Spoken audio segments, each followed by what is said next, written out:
Scent of the forgotten. The moment I stepped through the door, the air shifted.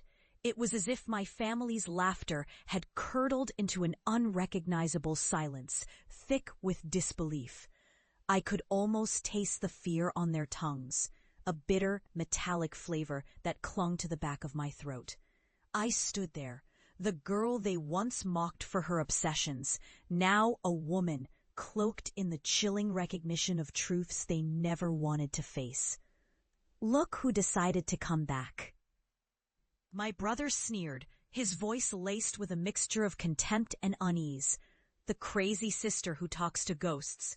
I clenched my fists, the weight of their derision crashing down on me like a tidal wave.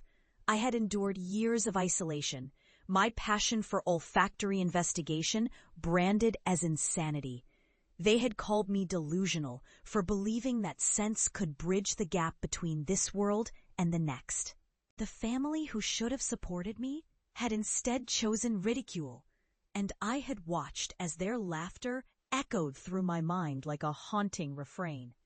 "I'm not crazy," I finally said, my voice steady despite the tremor beneath it. "I'm here to show you what I've discovered."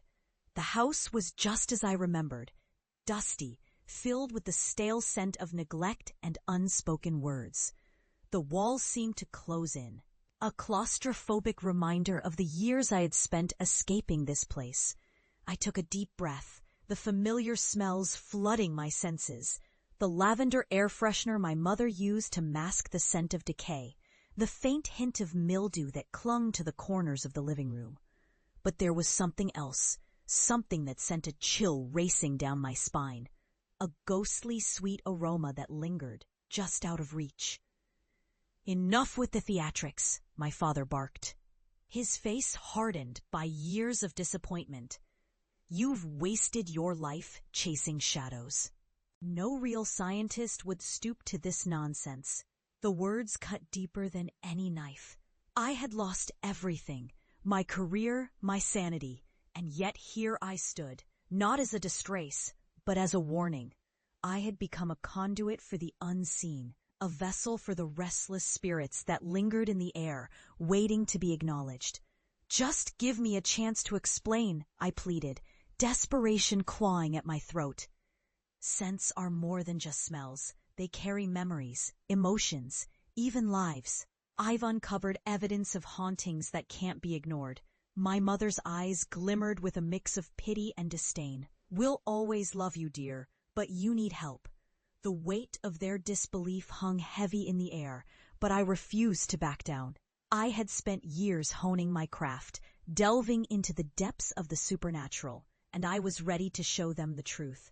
I retrieved a small vial from my bag, the contents swirling like smoke, an essence of the last haunting I had encountered. "This," I said, holding it aloft, "is the scent of a tragedy. It's the smell of fear, of pain, and of something darker. I've tracked it to a site where a heinous act occurred, a factory explosion that claimed innocent lives. I can prove to you that they're still here, trapped in the air, desperate for release." The room fell silent, the only sound the ticking of the clock, counting down the seconds until I would either be vindicated or ridiculed once more. "Let's see it then," my brother said, a mocking grin plastered on his face. "Prove it. Show us what you've got." I took a step forward, heart racing, and opened the vial. The scent spilled into the air, a sickly sweet aroma that twisted into the nostrils like a